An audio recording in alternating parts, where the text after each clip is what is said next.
Step into a new day. We can rise up from the dust and walk away. One nation, under God, indivisible, with liberty and justice for all. You may be seated. Go ahead and call the meeting to order. I'll ask for the president to call the roll. Barnes. Here. Bradley. Here. Hastings. Lynch. Here. Pistol. Here. Ward. Here. You have in front of you the agenda is presented. I'll entertain a motion second to approve the agenda as presented. I'll make a motion, we approve the agenda. Second. Second it. Any discussion? I'll ask for a roll call. Barnes. Yes. Bradley. Yes. Lynch. Yes. Pistol. Yes. Ward. Yeah. In front of you have the approval of the minutes from the June 11th meeting and also the monthly financial statements. I'll entertain a motion second to approve those as presented. Mark's passing some around.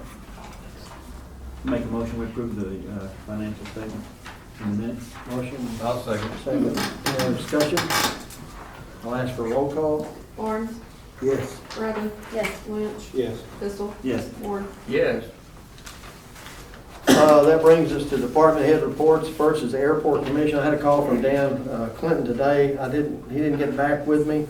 And I think we're just still on track with the runway lighting and the beacon, putting that up. That seems to be going well. I think they did some cleanup here, so it looks pretty good. That's about all I have on the airport. I'm not a really expert on that. Then also with animal control, got reports from both Lori and Tim Pike. Tim Pike responded to 8 calls.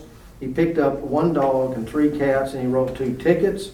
Lori said the capacity right now of the animal shelter is 28 dogs and 11 cats, plus 2 dogs that are in foster care right now. On Saturday, this coming Saturday, 8 go to rescue, I guess, to Massachusetts. And they're currently remodeling out there. I'm reading my writing. Sorry, they're entering some remodels, so that's going pretty well. That's a report for animal control. I did have a couple of calls about too many cats running around town, so trying to work with her on that. That brings us up to, I'll answer any questions if you have any. Are they gonna have enough money to fix the roof out there? I think so. And a few people, I think, are stepping up. And a lot of she gets so much a month from that fund, but it's pretty specified what you can use it for. So sometimes she gets in trouble, not in trouble, but can I do it with this or what? She's trying to honor her commitment to that. So that brings us down to the fire department report. Chief D.L. Webb. We've had a pretty busy month so far for July. We had a structure fire over here on Razorback that we were able to put out with minimal damage. We did have a assist with the rescue squad to help a gentleman that had fallen down a ravine. He got out and he's good, he's safe. We had a 2-vehicle vehicle accident here north of town that we took the jaws, had to cut some people out, but everybody's found there too. Had a small electrical fire over at Cash Savers, traced it down to a cooler that they had, and everybody's fine there. So we've had a good month. We've had a lot of calls, but a lot of good stuff has happened that could have been worse. Let's see. We've had our 2 meetings for this month. And looks like we did have a car fire out here at the old Walmart building just the other day. Other than that, I'm going to try to get with the Van Buren County Water Association at their next meeting. They're having some issues with their repeater, their telemetry, with our repeater up there. So I'm going to get with them and try to work out whatever problems they're having. If there's any questions, I'll be glad to try to answer them.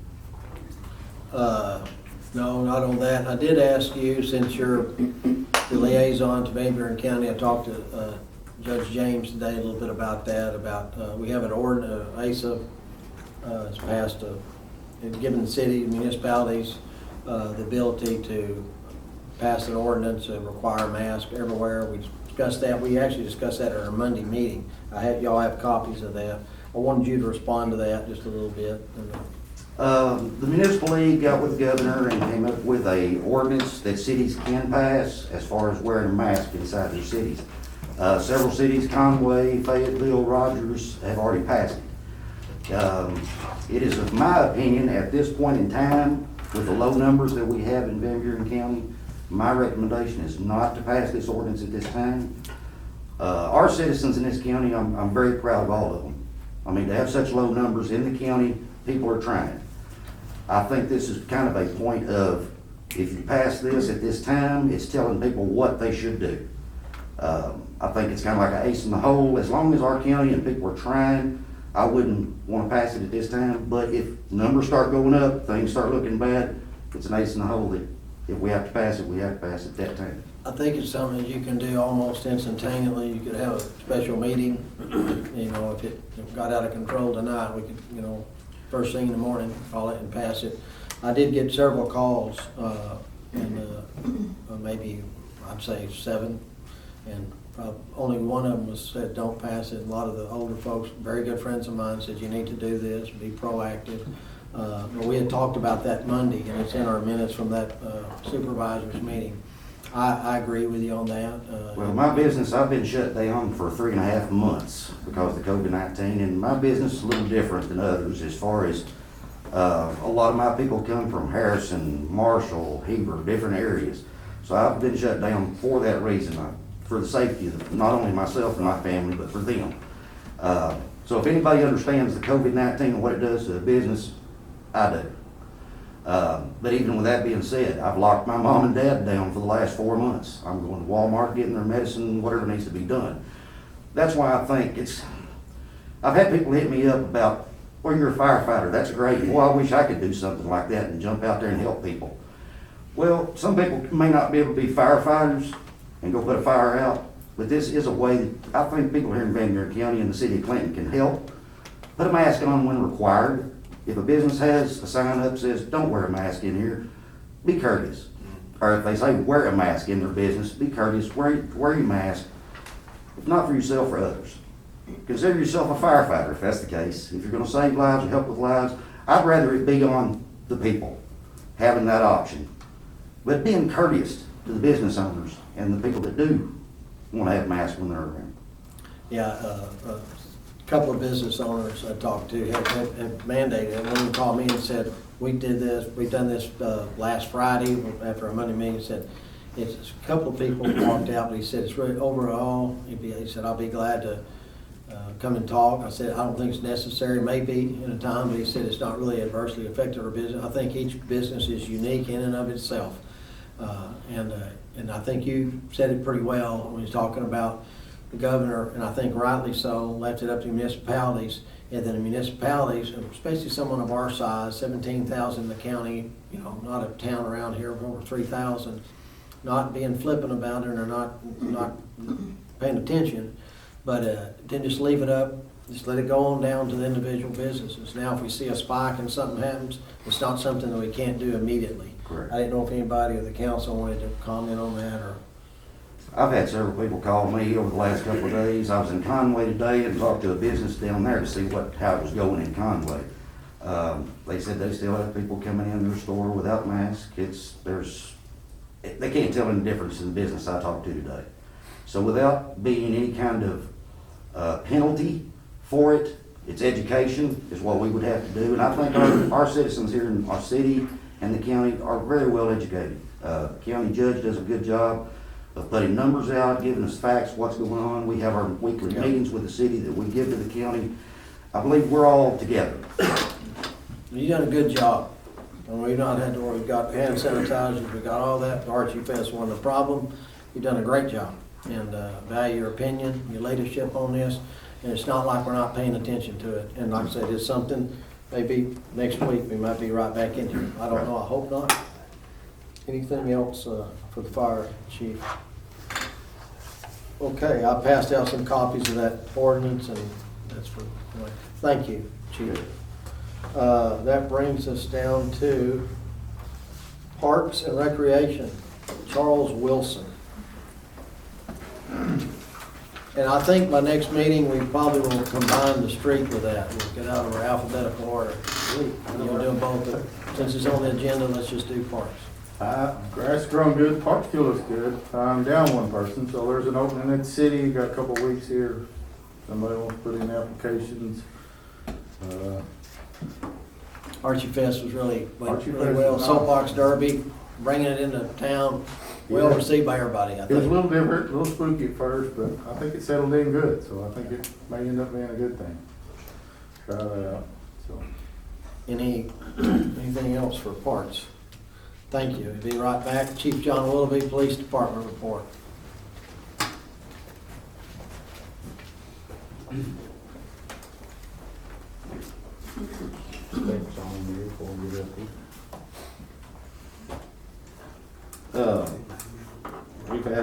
We've had a halfway, pretty good month anyway, of, hadn't had a whole lot of problems, the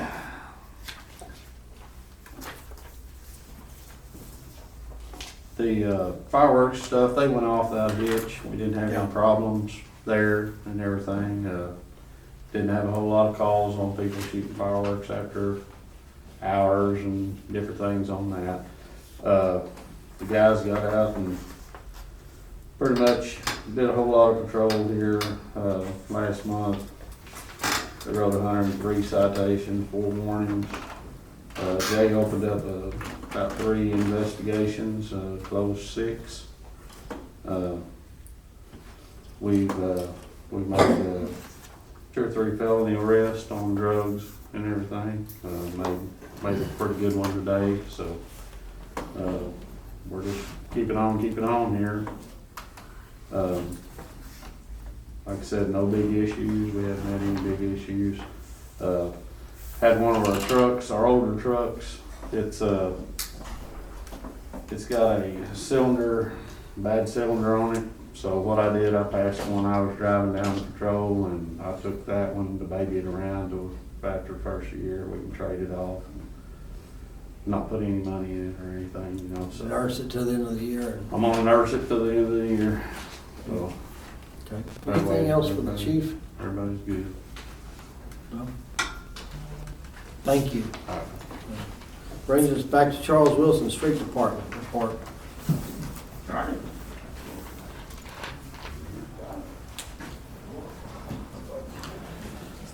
Everything's going good. We started bush hogging some streets in uptown. I've got a tractor down. It's starting getting hot, so we're fixing to work on that tractor a few days here while it's hot. Maybe we'll get a cool spell and get caught back up on bush hogging.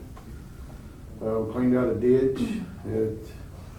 I didn't realize how well it worked and how versatile it was until I cleaned it out in that downpour today. It was a well-needed project, and there's several more if we can get time and figure out how to do it. Some I think once master, we get our water going where it needs to go, I think Yeah. maybe we can get some of it out of town.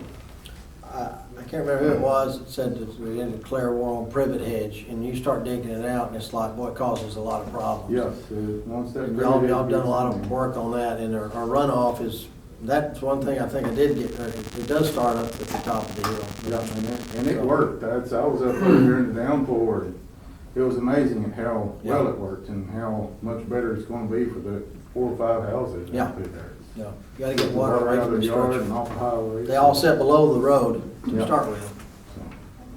So the more projects like that we do, and the more we clean up when we have time, I think it'll just make it better. So we'll slowly pick a project out, work on it as we can. Everybody just, it was a mess for a little while, but it really looked good when we got done, so. So everybody It's just looking be better. patient. We'll clean them out and get them to working. Anything else for Street Department? Charles, thank you. Wow. Appreciate it. Good job on Archie Fest with everybody else. Brings us to Water Department report, just the main report, Will Hinchey. Got all the stuff over here. Okay.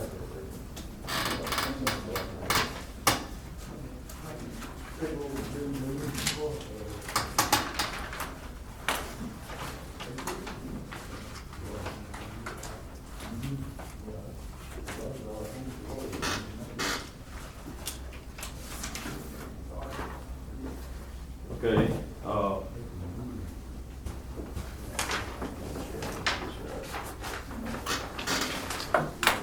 Yeah, Clinton's water loss, this month was 36%.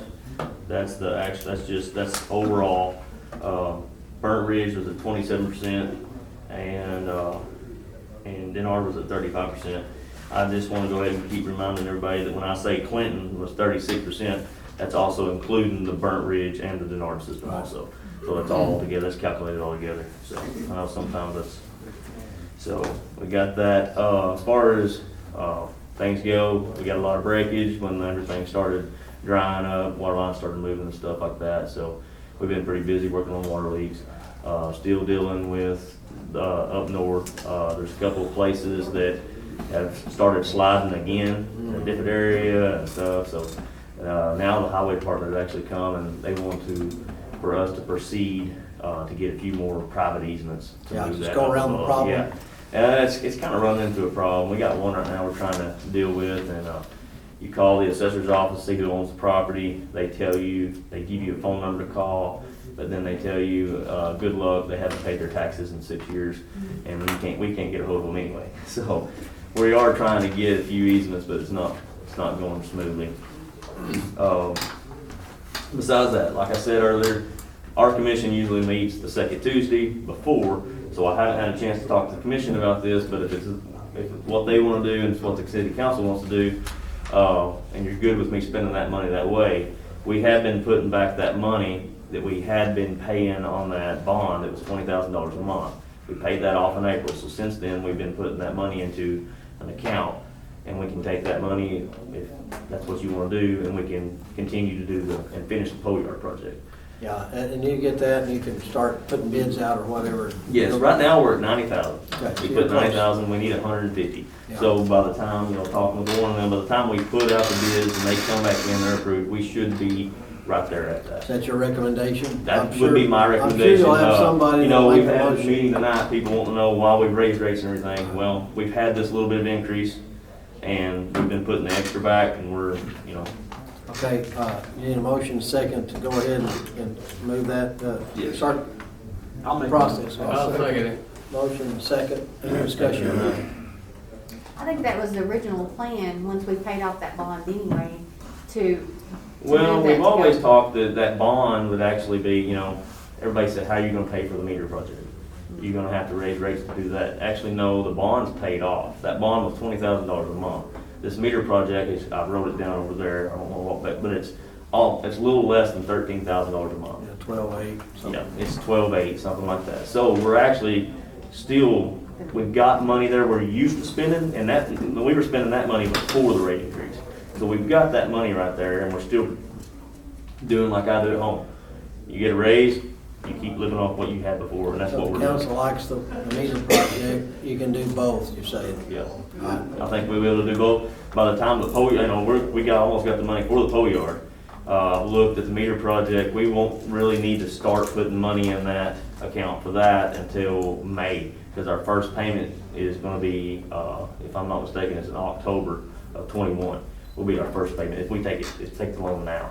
So we'll actually have time to put money in that account before our first payment's due. Okay. We'll be paying that biannually, twice a year, so. Okay. Any other question or discussion on that? Okay, I'll ask for a vote for that. Horn, Yes. Bradley. Yes. Lynch, Yes. Pistol. Yes. Ward. Yes. That's the Kim Barnes bill. It's good. Anything else for under water department in general? I know we got 2 issues coming up here. Yeah, we have the two ordinances. Probably ought to stick around, I don't want to send you home. Okay, I'll see you. Might need you here. Thank you, Will. Brings us down to the zoning department, Tim Clark.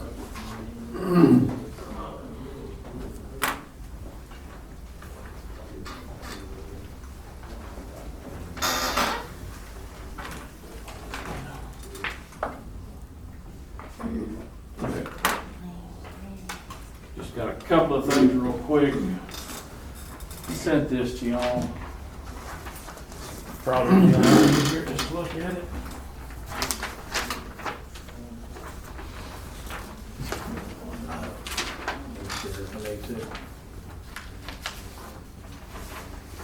This is the rezoning request I was telling y'all about.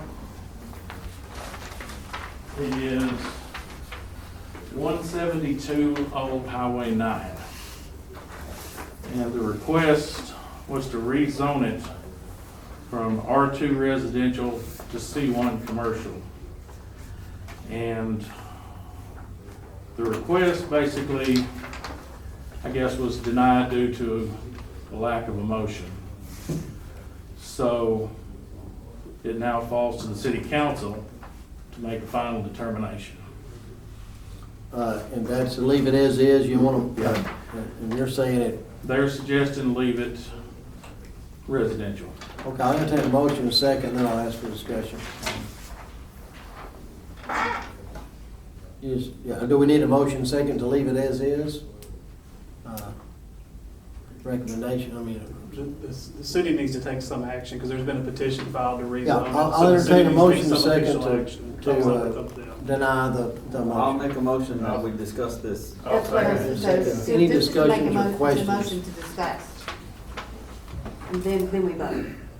Say that again? This is a motion to discuss and then we vote, right? Yes. Okay, then I'll second that. No, a motion a second. Well, I'm taking the recommendation. I'm gonna say a motion a second to leave it as is and deny this being C1. Tim, has this been an ongoing thing for quite a while, for several years? There's a metal building on the property, which was put in 2008. And when it was put in, it was agreed upon that it was just a storage building. There used to be a house that sat in front of it, and the house is gone. And in the letter of intent, it was owned by Danny Hicks, he passed away, and now it falls to his two sons, and it was Daryl Hicks that came to the meeting. He lives in Drasco, and in the letter of intent, he stated the reason that he'd like it rezoned was to appeal to a broader group of buyers. And the commission felt there was two reasons. Number one, in the hearing, several citizens of that area came and voiced their opposition to making it commercial. And the reason given by Mr. Hicks to change it to help him sell it wasn't a good enough reason, because it would be considered spot zoning. And spot zone, I've told last meeting, spot zoning in itself is not illegal as long as you've got a good reason as to why you're rezoning something. And the commission felt like if the reason to do it was to help them sell the property, then we would have to, that would set a precedence going forward, that if somebody came up and said, hey, I've got a piece of property up on School Hill, and if you'd zone a commercial, I think it'd really help me sell it. Well, we did it for one, now we gotta do it for another. So at the end of the day, the board said, we don't feel this qualifies for that. Right.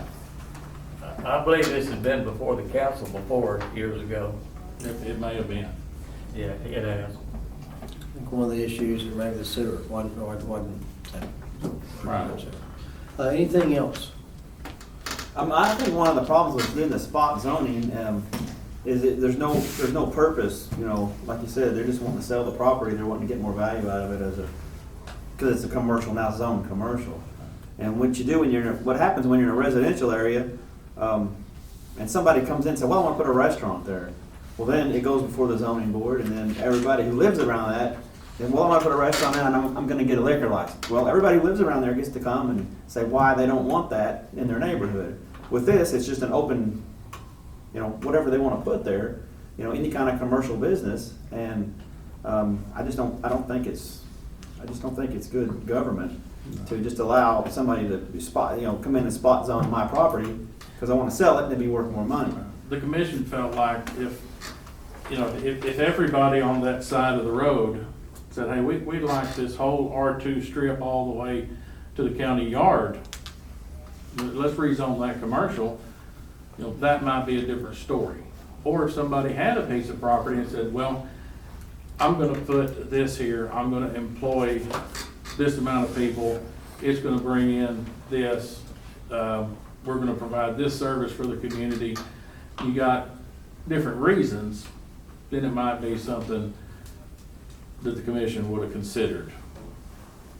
But like I said, moving forward, I think it would open up a big can of worms if the only reason was rezone this to help me sell it. Then we'd have to be fair and do that for everybody. Okay, anything else? Has anything like this been done prior to, like in the last however long? Has anything changed from residential to commercial, just in one particular spot that you know Not that I know of. I know. of? Right. I didn't know how far, like going back when the last time anything like this may have happened. I don't even, I don't know when the last time we rezoned something. Right. I can't remember. Anything else? I'll ask for a vote. Can we restate the? Yeah, I was gonna say, we need to clear up this because, This It is, could be, yeah, it Yeah. could be either. Yeah. so I wanna just reword, make sure everyone understands the motion, so. Okay. The zoning commission has, by Default. not taking action, has taken action saying they don't want to rezone that. That's what I'm saying. That's correct. So I'm saying that we go along with the zoning commission's recommendation motion and and second to follow the zoning commission's And recommendation, just- and not to delete take this- any action. not taking any action, exactly. Well, you need to take action. You need to either approve or deny. So the recommendation is to deny. To deny. Then a motion Recommendation needs to be- deny, I'm sorry. That's Okay, okay. okay. Just the But I ordinance needed requires- clarification on that too. Because the fine print says we Glad said some do of it. y'all like me, I feel a whole lot better. Y or N? I'll ask for a You vote. ready, Dean? You ready? All right. Motion to deny. Yay. Bradley, Motion to deny. Lynch, Motion to deny. Pistol, Motion to deny. Ford. Motion to deny.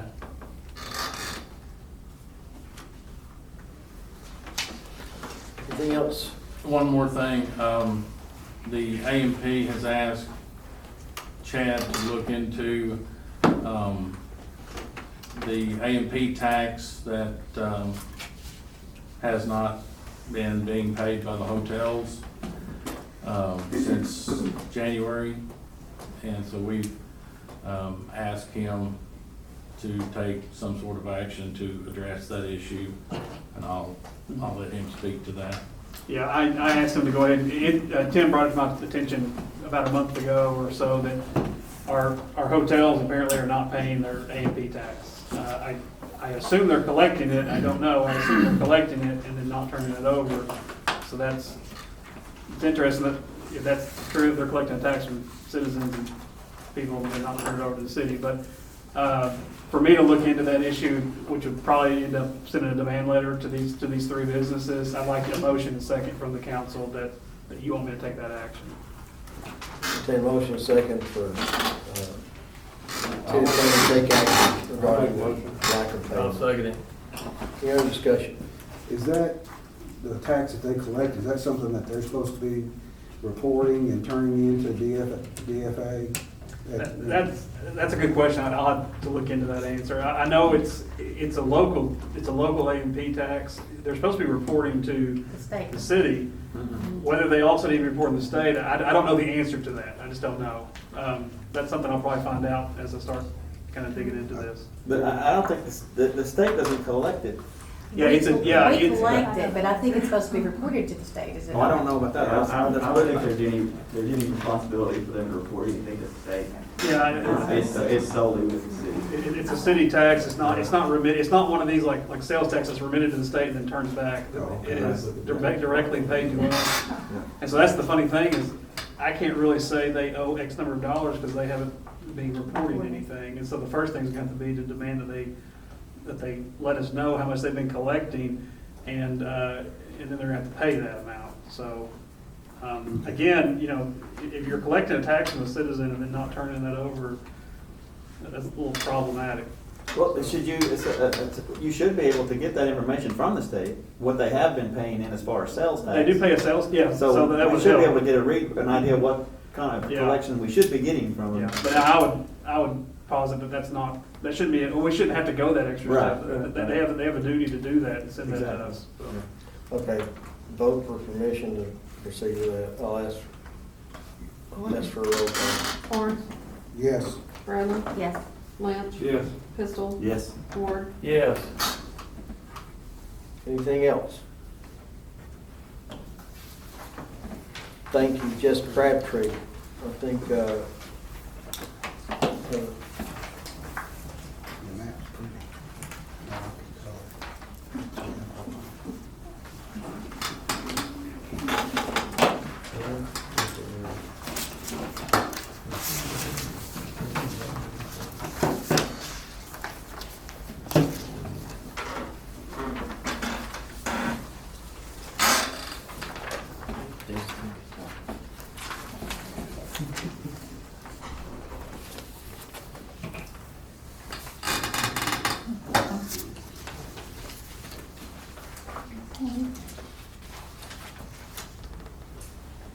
So good evening. It's been a while since I've been here, so thank you for all staying in touch. So working remotely on city business has worked very seamlessly. I wanted to thank especially the mayor for being so diligent in the weekly COVID response updates, keeping everybody in the public informed with what was happening with that team and what that discussion is on the city preparedness side. And also to City Hall and to Councilman Barnes for personally making sure that all of those updates get directly to me. So with that said, there are some updates on the report that you have. This is a follow-up to the one that you would have received in April by email. Most of this information that I need, I'm getting directly from the commissioner, so I'm on top of that. And the COVID updates continue to flush out during the week. So as the situation changes, the city's website is still the official place for the city's COVID response. Every single page of the website on the right side has the official links for the governor's directives, the health department, and so on. So if people need to know the actual status, they can check there immediately and have it up to date. There's a couple of things on the report that I wanted to talk about for just a minute. One of them has to do with the security contingency that I handle as the webmaster. I was able to do a deep security assessment to have this done on the city's website network. And this is something that evaluates not just your typical security, but how resilient it is to different types of hacker attacks, how secure your data is, and also how safe your visitors are. Because if there is any kind of a breach or a vulnerability on the website, it affects the data and the equipment of your visitors. So good news is that the city passed with an excellent grade. I was able to identify a couple of other exploits or vulnerabilities that could be potential problems. And that code has been totally changed, and a couple other safeguards in place that I'm changing on the back end, so we are super tight. So that's all good news. Let's see, next on my list. The visitors guides that the city and AMP worked with printing before the shutdown, they are half in distribution. Most of these were actually out to visitor centers before the shutdown, which is good, and a lot of those have reopened. So I'm in touch with all 15 of them in the state personally, and they've been great about contacting me saying, hey, we need another box, we're getting low. So seems to be a counterintuitive thing to work on during a shutdown or a pandemic, but as Arkansas cautiously reopens, the state tourism department has actually really gone full force with the road trip theme. And areas like this can really stand to benefit from that kind of tourism, because you can, in theory, plan an entire family vacation that's social distancing friendly. People are going to want places that aren't crowded amusement parks, and they're going to remember when they visit a small town with the gorgeous scenery that had the awesome mom and pop restaurant that did curbside, and they went camping and it was clean, and they'll come back when things are better. So, yeah, there's more updates I can provide you with if anybody's interested in the security details, because there's a lot going on in the wild, wild web that's pretty crazy right now, and I'm doing my best to keep you guys secure and up to date. So, Any questions? Thank you, Jess. Good to see you again. Any questions for Jessica? Thank you very much. That brings us down to old business. The first is the street cut bond, second reading. We read the bond last time. In a nutshell, this is we have, our streets were just being cut up arbitrarily, randomly, and somebody would come in to put in a water line or a gas line or some type of line or anything, and you show up one day and we got, we have an ordinance, but might need to tighten it up, and that was kind of what the problem is. I said I'd look over it and give my recommendations, and I wanna put this on the second reading and read it, and I wanna come up with my suggestions written down and get it to the council before the next meeting, a couple of weeks before. But what I'm gonna be talking on, if you have that in front of you, excavations permit, the recorder treasurer, it says on the first page of that, would be, you have to first applying for and obtaining from the recorder treasurer a permit. I want to make sure that's not the only one. My question was, who else? What's the first step in starting a job? A permit, do they need a permit and a certificate? Do they need to check with Charles Wilson? The other thing had to deal with public or private, except the Clinton Water Department. I said, we still need a listing of other people that it might affect in town, such as small businesses, thanks. I was looking for that other day. Someone, and one of my concerns was you pour concrete for a driveway, you tie it into a street, it looks better if you take a chop saw and make a square cut. Well, does that mean, because we're talking about raising the bond from $150 that anybody just pay and do what they want to $2,000? Well, is that really good for small guy, just out there trying to pour a driveway that's got to come up with $2,000? That's not what we want to do. So that I want to address that. I don't know the legality of that. Do we exclude, say, anybody that lives in the county, that we deal with on a regular basis? The phone company, if Randy McCaslin, he'd give us $2,000 every time on every little job. Charles came up with that because that's about what it costs to replace a culvert. Not everything is dealing with culvert. So we're working on that. The other third thing was about the $2,000. And I thought it might not put a bind on some people. And finally, the fourth thing, it said to the original condition or satisfaction of the mayor or his appointee, the last one in section 1. And I put street superintendent or supervisor, who's a lot better on elevations, because you do a lot of work and you come back and, well, they put in 8 inches of concrete, that's good. Well, should they put in 6 inches in certain places, then cover it with asphalt so you don't have what we have in a lot of places? Elevation is really the key in that, and nobody know better than that than the street supervisor. What type of repair is it? Some concrete, some asphalt. Also, do we require any rebar in certain parts? Some things that the street superintendent we'd need to know. So we need to kind of work on that. Main thing is $2,000 seemed like a pretty good wallop. Totally legit on what was happening. Because you come in town, you just blow in town and make a cut, and the next thing you know, all that street paving you did, you waited 10 years on, is chopped up in a matter of minutes. So we don't want to punish the small guy, we want to make sure we get the elevation right. With that in mind, I just want to leave this as is. Those are the things I'm working on. I entertain a motion to place this on the second reading at this time. Move and place it on second reading. Second. A second. Is any discussion on that motion to read it for the second time? I'll entertain a vote. Barnes, Yes. Bradley, Yes. Lynch, Yes. Pistol, Yes. Ford. Yes. So with that, I'm going to read this. It's relatively short. It's an ordinance of the city of Clinton, Arkansas, to increase the bond required for street excavations. Whereas the city of Clinton currently requires a bond in the sum of $150 street excavation permits, and whereas the current bond is not adequate for its purpose of compensating the city should the permittee fall to repair city streets, now therefore be ordained by the City Council of Clinton, Arkansas, Section 1, Title 9, Chapter 9, 9.08 of the Code Ordinance of the City of Clinton, Arkansas is hereby amended to read as follows. Chapter 9.08, excavations and alterations.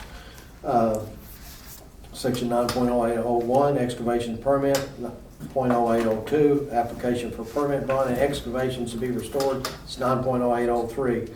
0.0801, excavation permit. No person's form or corporation shall cut in a tunnel under any manner and disturb the surface of any city street, alley, sidewalk, or right-of-way without first applying for and obtaining from the recorder treasurer a written permit to do so, which will be dated and shall be given the same name and address of the person to whom the permit is granted, and the location of place where the city street, alley, sidewalk, or right-of-way is to be cut into, tunnel under for the purpose which the permit is granted. 0.0802, the application for the permit bond at any part, either public or private, awarded permit under this chapter, except for the Clinton Water Department and other agency of the City of Clinton. That's one of the ones that I wanted to work on. Arkansas shall post a bond in the sum of $2,000 with a recorded treasurer for the purpose of compensating the city should the permittee fail to repair the excavated city street, alley, sidewalk, or right-of-way. And 0.0803, excavations to be restored. All excavation permitted under this chapter to be restored to their original condition to the satisfaction of the mayor or his appointee, which will be the street superintendent, before the bond shall be returned. Section 2, savings and repeal, that all ordinances, the parts of ordinance in conflict with this ordinance will be repealed to the extent of such conflict. In the final section 3, servability, that should any word, sentence, or clause, or paragraph, or provision of this ordinance be held to be invalid or unconstitutional, the remaining provisions of this ordinance shall remain in full force and effect. That is the second reading of that, and I'd like to read that and come with that next time. Anything else on that? Any comments? Okay, brings us down to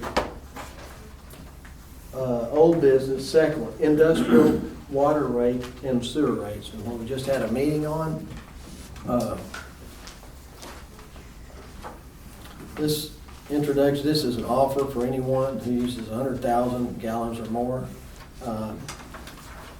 Price would be $4. It's not $4 we picked, or it's not to undercut the wholesaler, which we couldn't do by law. It helps our high volume users month to month for using large amounts. Also, industrial is looked at for potential industries, and it was talking about that.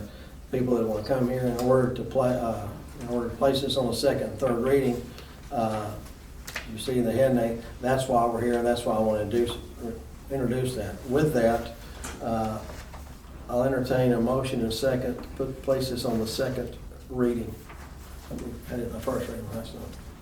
I make a motion that we put this ordinance on second reading. I'll second it. Any discussion on the motion to read? I need to read that in entirety. The ordinance? Yeah. You read it last time in entirety, didn't you? Yeah, I did. and unless there's a motion second to dispense with the audible readings, you'll have to read it in. I can read that, it's not too long. Since we've read it, can we do it on title only? Well, It's, the No, council, no, the no. sections though. the council can always dispense, can vote to dispense with the second and third reading, read by title only. You have to do that by a 2/3 vote. And that's something the council can do. It's, I plan on reading the All's in your next court. one entire. This is 3 pages, I can probably just read it.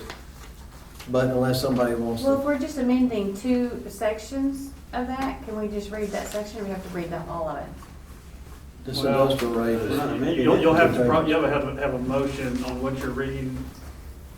I think, I wouldn't feel comfortable with you making a motion to read portions of Right. it. You can discuss it during discussion on what it is, but as far as meeting your statutory requirements to do a reading, it's either read it in entirety or read it by title only. And if you read it in its entirety, you get past the statutory requirement that says you have to do that, but you can also suspend that with a 2/3 vote to not read it in its entirety. It's just a matter of how you want to proceed. Can Ryan Bowman speak on that? Can we? I can read this.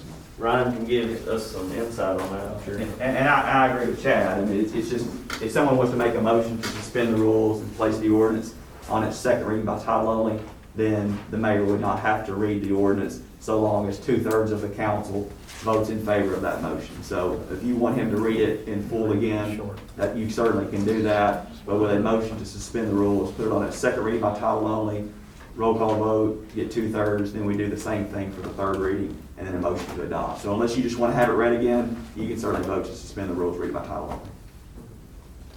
Based on last time that we did ordinance, and we didn't read all of it, I think it would be in fairness to the community to go ahead and read it, even though I know. Sure. It's been read in its entirety. We can suspend, we can suspend the third reading if I read it once right here. So I'll go ahead and, discussion on my. That's my opinion. You can say what you want. We're discussing on the motion to read. Okay. I'll entertain a vote to read. Horn, Yes, because I like how Richard reads. Bradley, Yes. Lynch, Yes. Pistol, Complicated. Ford. Yes. That everyone? Okay, I'll give you the second reading.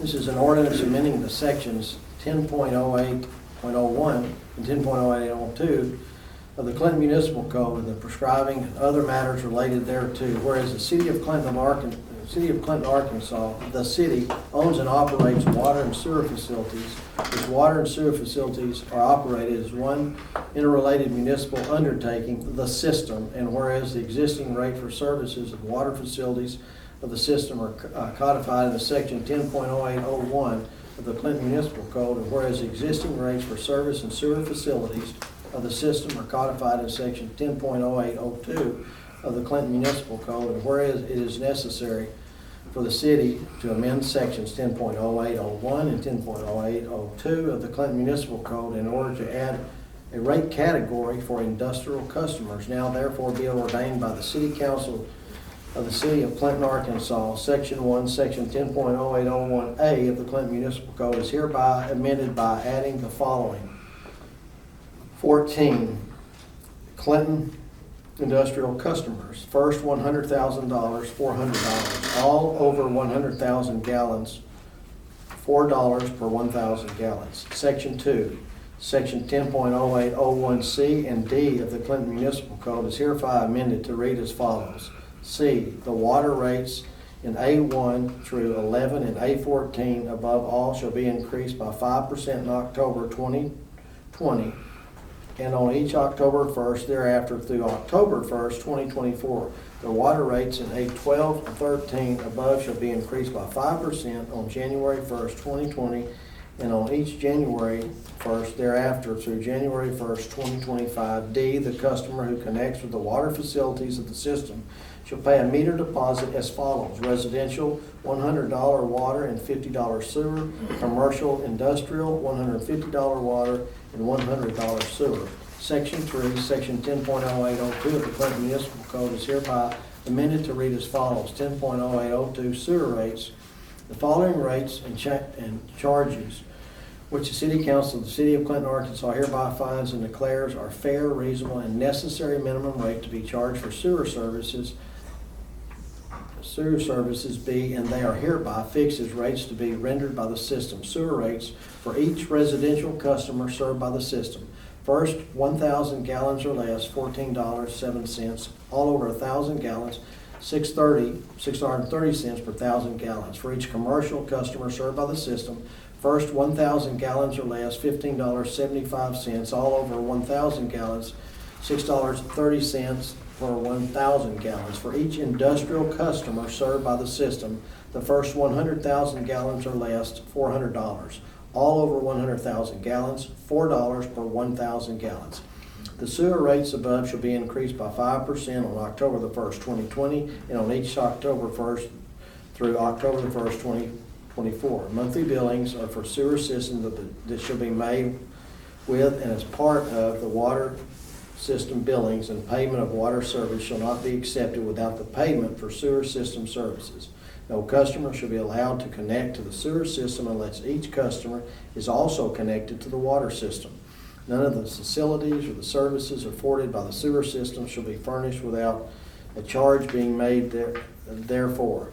There shall be a tapping fee for each customer who hereafter connects with the use of sewer facilities in the system, and the fee for sewer taps shall be as follows. Sewer taps residential, $450, commercial and industrial, $475. Section 4, the provisions of this ordinance are separable, and that if a section, a phrase, or provision shall be declared invalid, such declaration shall not affect the validity of the remainder of the ordinance. Section 5, the final section, all ordinances and resolutions, parts thereof in conflict herewith and hereby are hereby repealed to the extent of such conflict. Certificate, don't they do that? No. Okay. All right. That's the second reading. A motion and a second. Do we need discussion there, or? I entertain a motion and second to dispense with a third reading. I'll put this on the I make a second. motion that we suspend the rules and put it on the third reading by title only. Second. Discussion on the motion dispense, motion and second. I'll ask for a vote. Horn, Yes. Bradley, Yes. Lynch, Yes. Pistol, Yes. Ward. Yes. Okay, did he cover a vote and dispense with the reading entirely? So Okay. they're now asking you to read by title only. What's that? Yeah, read it by title only now. Yeah, read it by title only. Okay, I can read, should I read it by title only? Yes. Okay. This is an ordinance amending the sections 10.0801 and 10.0802 of the Clinton Municipal Code and prescribing their matters ever relating thereto. Read it by title only, a motion and second. I make a motion that we adopt the ordinance. Second. Okay, any discussion? Mr. Mayor, Yes. the only, sorry. The only thing that I can do on the communication part is just to share with it that since we're talking about those rates increasing in October, that I will make sure we get a report in September, anything of where we are each year, and do we need an increase or do we not need an increase on those kind of things. So I want people to know that just because it says it authorizes for those increases, we also know we're not gonna increase something if we don't need to. We're not gonna ask people to increase their rates and not get anything in return, because I think what we're doing now is every bit of what the return we're gonna get is gonna be put back into the system to make the system better. So that's my commitment, as long as I'm on the council, is to make sure in September we kind of get a report on where we are on our finances and what we need and how we move forward. I may be regurgitating what you said, but it was after the first year, as I said, We just look at it we need a each- high volume. We just look at it each September before October and see where we are, and see if we need it, and see if we don't. It's not asking people to And then pay. I'm just saying how we got here is, I want to put that on, and, well, you have lenders, you can't make any change without checking with ANRC, which was the 0.5% for 1.5 million, and so that took a while. Right when we started that, the virus hit, so we've been waiting, and now we're here, and we're kind of overdue on that. In February of 2020, we had a MOA for ANRC saying, yes, you can still get your loan. But we had to wait for them to to go ahead and put a rate, any type of rate change in there. That's why, one of the reasons we had the meeting we just had. Any other discussion on that? On previous meeting before city council, I think Ms. Willock was asking if she can go from the industrial rate back to residential. And that was never addressed. So this ordinance being passed, is that gonna affect them? And are you asking, could she maybe like, hey, for June, I want to be industrial, but for July, I Yes, want can to she be go back and residential? forth? Can she be a variable? Yeah, so they're gonna have to pick a rate, and some of that is gonna be somewhat internal, the way the water department is defining the industrial rate, and we might learn as we go a little bit on this, but what it's going to be is going to be a rolling average of what they've talked about that, and I'm probably not the best answer, but the answer to your question, though, it's not in the ordinance. It doesn't specifically say that in the ordinance, but it's gonna be something that the water department is gonna do just the same way they've done residential customers and commercial customers without it being defined by the code. Not everybody that's in commercial has to be in commercial. That's right, yeah, They have a choice.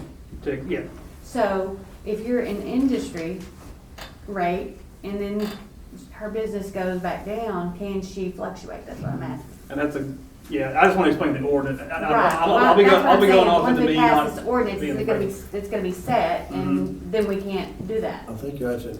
Yeah, So- just like you said, Yeah. like, the way we talked about handling this is if I had a new customer come in and they wanted me to make them a tab and they wanted to be a new business or whatever, I would say, do you think you're gonna use 100,000 gallons every month? If so, we have this industrial rate. And they say, yes, I think so. Well, they own it for 3 months and they have never even touched it and they think they're spending more. They do have that choice to go back to that commercial. But right now, a residential customer can't be residential one day, 1 month, and then the next month be commercial. They are one or the other. My recommendation to that customer would be have more than 1 meter. Because when they've got chickens, they need to be running off of this meter. They can do a closeout and us not give them that minimum. That would be a recommendation. That would also be a city council meeting, you know, do we want to do that? But if they're gonna continue operating off of 1 meter and they only want to be commercial or in resident or industrial when they got chickens, that's a whole lot of changing the rates in the computer system every time. So my recommendation to be that customer would be, I need an industrial meter. And while that industrial meter is on, it's at that rate. And then their house or whatever needs to be this meter, and it's a total different rate. It's a residential rate. So it's real hard to say, we got 1 meter on this farm, and when I've got chickens, it's industrial, but when I don't, it's a farm residential. You know, so my recommendation to that customer or any other customer would, you know, we might need to put another meter in. That way we don't go back and forth from month to month. Something you can hammer out too Tuesday night. I think you already have talked about. Yes, and we actually have not discussed that part Right, yet, because right. we hadn't gotten to that part. But like Chad said, right now, we don't have a resolution that says, I come in there and say, Right. this is a commercial building. Western Sizzling, to me, is a commercial building. Western Sizzling's not gonna come to me and say, I need to be residential, because that's just not how it works. But we've never had to specify a resolution. If we run into problems with this, I would come to the city council and say, I think we need to put guidelines and make a resolution to this. So that's just me speaking. Ryan may be able to answer that if I'm wrong in that, but as of right now, the water department has handled that in-house. But whatever we come up with, if one customer comes in and wants to do it this way, it'll be offered to everybody equally.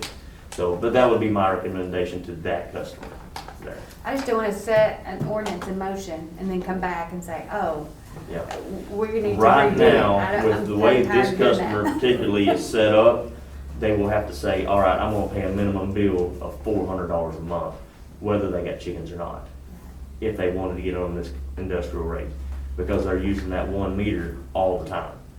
If they were only turning that meter on when they had chickens, we don't, as long as they call the office and we go out there and do a shut off, it costs them $16 for us to do a reconnect or a connect. And then we don't read it. So if I don't have to go out there and read it because it's locked out, but when it is on, they got chickens, it's $400 minimum, because they don't have sewer, so it won't be sewer also. It'd be $400 minimum. It'd cover the first 100,000 gallons. So you can do it that way without any action here. Yes. The customer can Yes. decide. The only time I would come in and ask the city to make a resolution and us actually specify and us put it legally is if we had issues coming in.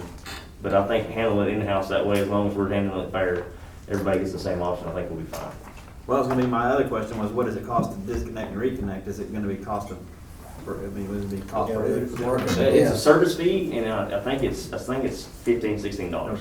Yeah, that'd be Now, don't make me lie, I've not got it in front of me, but I think it's somewhere right in there. After hours is more, but as long as it's in time, working time, it's, I think I'm not misspeaking by saying it's about $16. So if they're on the industrial rate and say they're only on it 4 months a year, they don't have to pay for the other. As long as it's, if I go out there and read it, if they don't disconnect, then yes, they'll get a minimum bill. Just like a residential customer will get a minimum bill.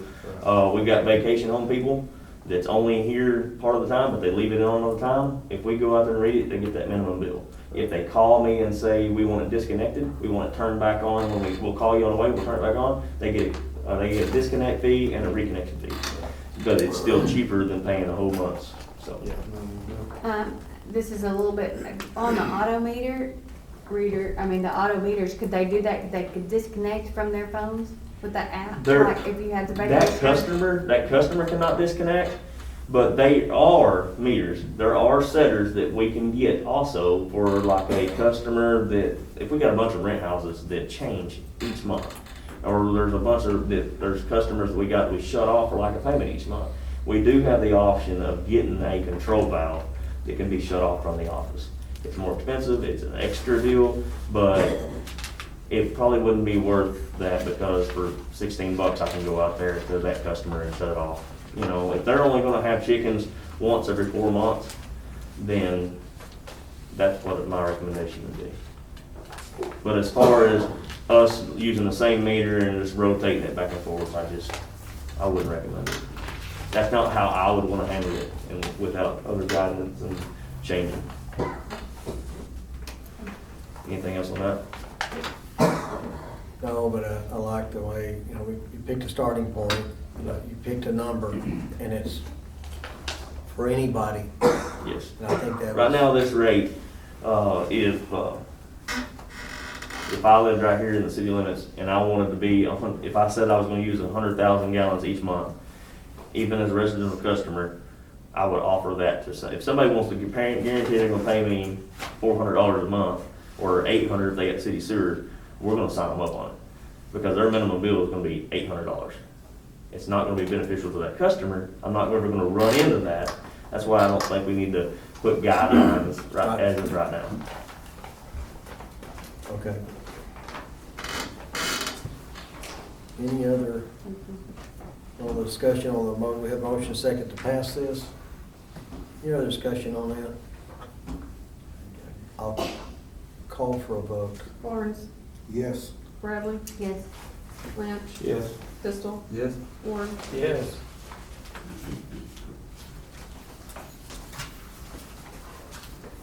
Thank you. Andy,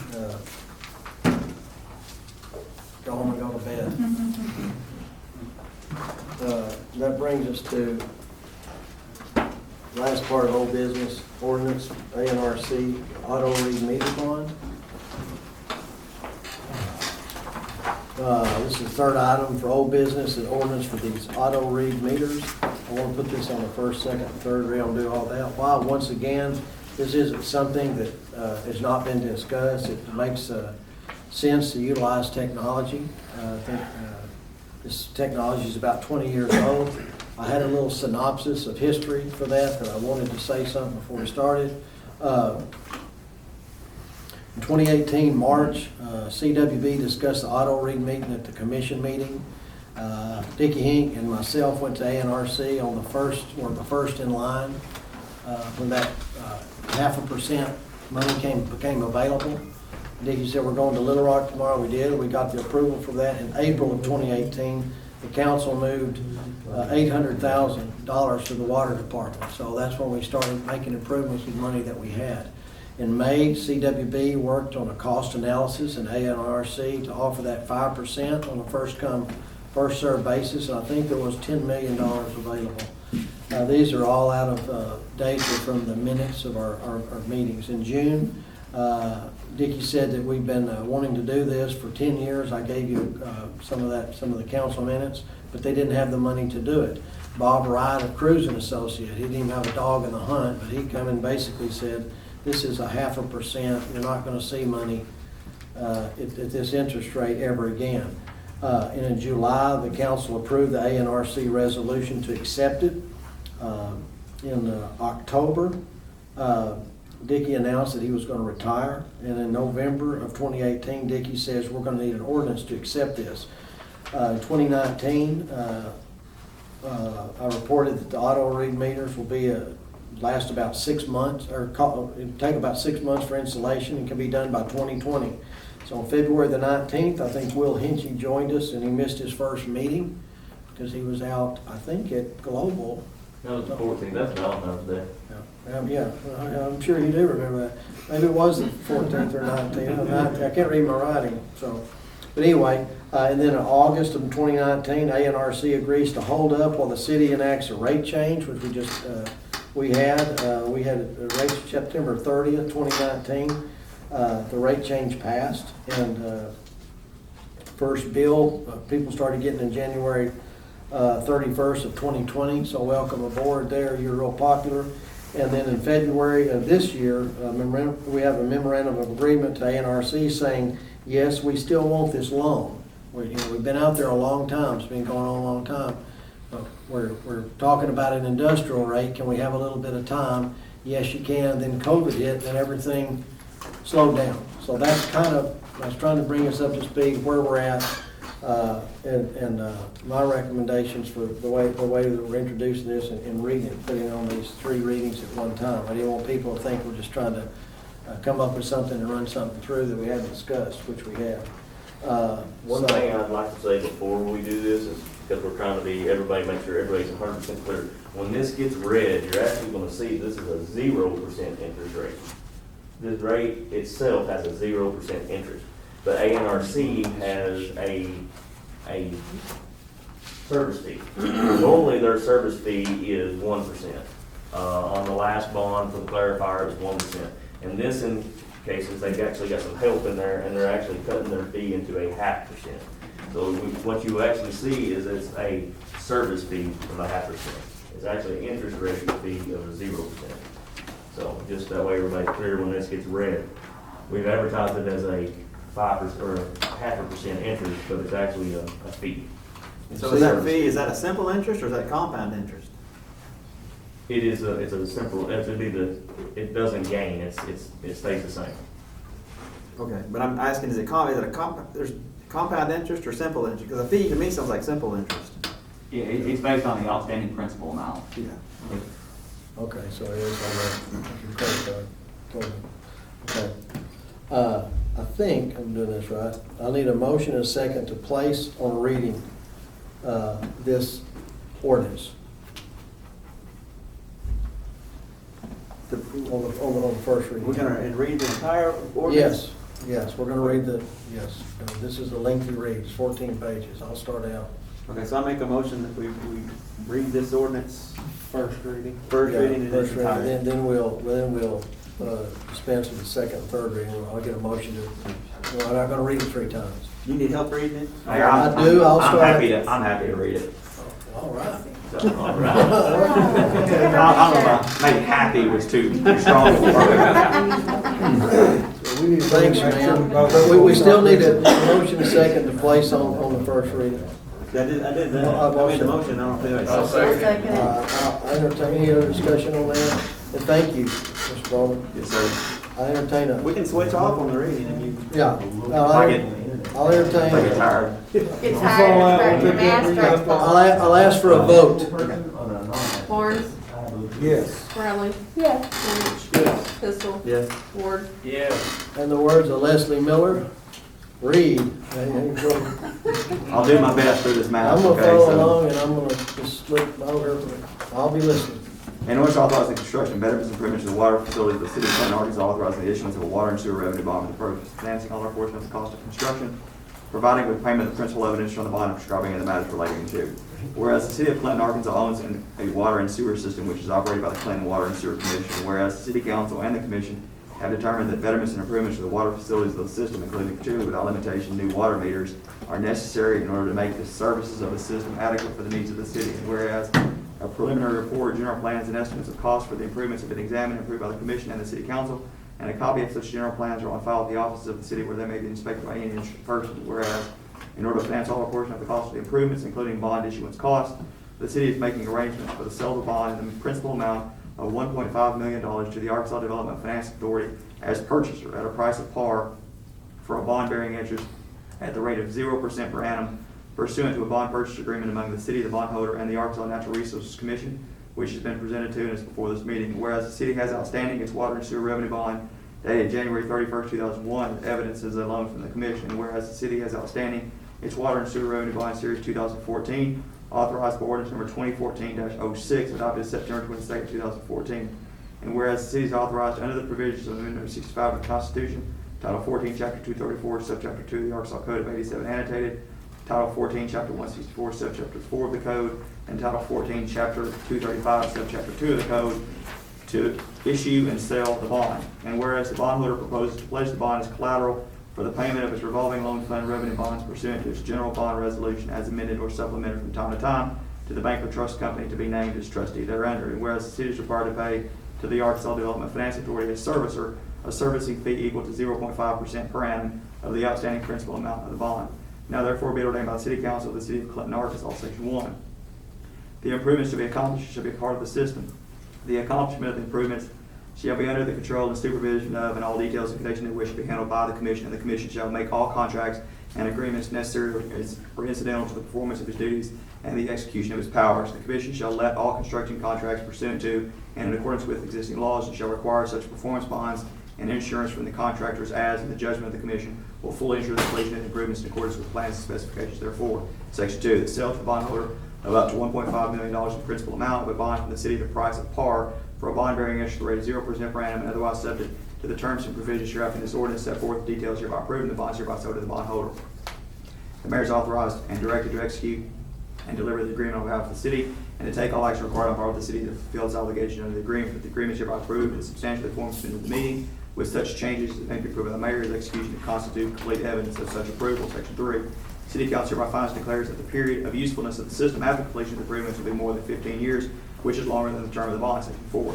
Under the authority of the constitutional laws of the state of Arkansas, and particularly the authorized legislation of applicable decisions of the Supreme Court of the state, including particularly City of Harris v. Bridesville, 209, Article 1094, 184, Southwest 2nd, 12, City of Clinton, Arkansas, Water and Sewer Revenue Bond Series 2020, is hereby authorized to order issued in the principal amount of $1.5 million, the proceeds of the sale of which will be used to finance all or portion of the cost of improvements, pay expenses incidental thereto, and pay expenses of issuing the bond. The bond shall bear interest at the rate of 0% per annum based upon a 360-day year of 12 consecutive 30-day months. The bond should be dated the date of delivery to the bondholder.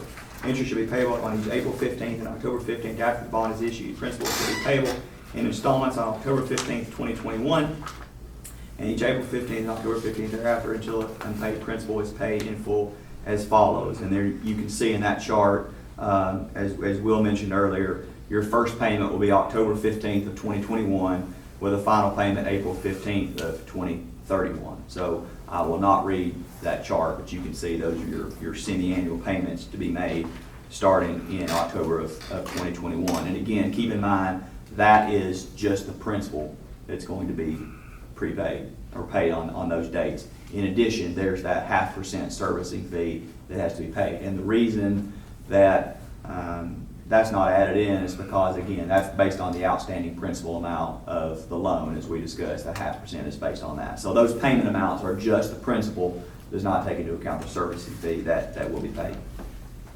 The bond will be registered was principal and interest payable to the bondholder or registered assigns as set forth hereinafter. The bond form shall be numbered R1. Payment of principal and interest should be by check or draft mailed to the bondholder at its address shown in the bond registration books of the city, which shall be maintained by the city clerk as bond registrar without presentation or surrender of the bond, except upon final payment. Such payment shall discharge the obligation of the city to the extent thereof. The city clerk shall keep a payment record and make proper notations thereon of all payments of principal and interest. Payment of principal and interest shall be in any coin or currency of the United States of America, which, as at the time of payment, shall be legal tender for the payment of debts due to the United States of America. When the principal owed interest of the bond have been fully paid, it should be canceled and delivered to the city clerk. Section 5. The bond should be executed on behalf of the city by the mayor and city clerk, and shall impress thereon the seal of the city. The bond is not a general obligation of the city, but is a special obligation, the principal of and interest on which and servicing fee in connection therewith are secured by pledge of and payable from revenues derived from the system. The pledge of revenues in favor of the bond is A, supported the pledge in favor of the ANRC loan, and B, on a period with the pledge in favor of the 2014 bond. The bond and interest thereon shall not constitute an indebtedness to the city within any constitutional or statutory limitations. Section 6. The bond should be substantially the following form, and the mayor and city clerk are authorized and directed to make all the recitals contained therein. You can see the heading of the bond. Know all men by these presents that the city of Clinton, Van Buren County, Arkansas, for value received hereby acknowledges itself to owe and promises to pay the Arkansas Development Authority or revenue lines, solely from the special fund provided hereinafter set forth. The principal sum of $1,500,000, with interest on the unpaid balance of the total principal amount at the rate of 0% per annum from the date of each advance. The principal interest should be payable in such coin or currency of the United States of America as at the time of payment shall be legal tender for the payment of debts due to the United States of America. No interest shall be payable. Principal shall be paid in installments on October 15th, 2021, and on each April 15th and October 15th thereafter, until the unpaid principal is paid as follows. And again, we'll insert the schedule from section 4. Payments to principal and interest installments due hereon shall be made except for final payment without presentation and surrender of this bond directly to the registered owner at his address shown in the registration book of the city, maintained by the city clerk, upon registrar, and such payment shall fully discharge the obligation of the city to the extent of the payments so made.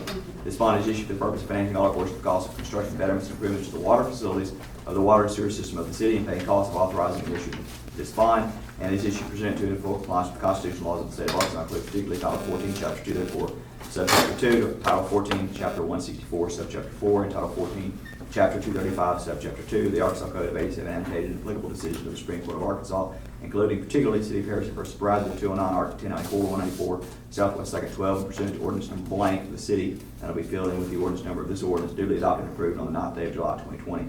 Reference is hereby made to the authorizing ordinance for the details of the nature and extent of the security and of the rights and obligations of the city and the registered owner of this bond. This bond may be assigned with the written approval of the Arkansas Natural Resources Commission, and in order to effect such assignment, the assignor shall promptly notify the city clerk by registered mail, and the assignee shall surrender this bond along with the written approval of ANRC to the city clerk for transfer on the registration records. Every assignee shall take this bond subject to all payments and prepayments of principal and interest prior to such surrender for transfer. This bond may be prepaid at the option of the city from funds from any source in whole but not part any time on after April 15th, 2021, at a prepayment price equal to the principal amount outstanding plus accrued interest of the prepayment date. Notice should be given of such prepayment to the owner of this bond or registered assigns at least 90 days prior to the prepayment date. Such notice should be in writing mailed to the address of the owner of this bond or registered assigns at the address as reflected on the registration books of the city clerk. This bond does not constitute an indebtedness of the city with any constitutional statutory limitation or provision. This bond is a special obligation payable solely from the revenues derived from the operation of the system. In this regard, the pledge of system revenues in favor of this bond is A, supporting the pledge of system revenues in favor of the ANRC loan as defined in the authorizing ordinance, and B, on parity with the pledge of system revenues in favor of the 2014 bond as defined in the authorizing ordinance. A sufficient amount of system revenues to pay the principal of and interest on the bond has been duly set aside and pledged to the special fund for that purpose, identified as the ad for bond fund in the authorizing ordinance. The city is fixed its covenant and agreed to maintain rates for use of the system, which shall be sufficient at all times to at least provide for the payment of the reasonable expenses of operation and maintenance of the system, to provide for the payment of the principal of and interest on all the outstanding obligations to which system revenues are pledged as the same become due, to establish and maintain debt service reserves, and to provide a depreciation fund, all is set forth in the authorizing ordinance. Hereby certify, recite, and declare that all acts, conditions, and things required by the Constitution and statutes of the state to exist, happen, and be performed precedent to, and in the issuance of this bond do exist, have happened, and have been performed in regular and due time, form, and manner as required by law, that this bond does not exceed any constitutional or statutory limitation of indebtedness, and that provision has been made for the payment of the principal of and interest on this bond provided in the authorizing ordinance, in which whereof the city of Clinton, Arkansas has caused this bond to be executed in its name by its mayor and city clerk, thereunto do the authorizing its corporate seal to be affixed all as of, and that will be completed with the date that we close on the bond issue, which currently is scheduled for August the 18th of this year.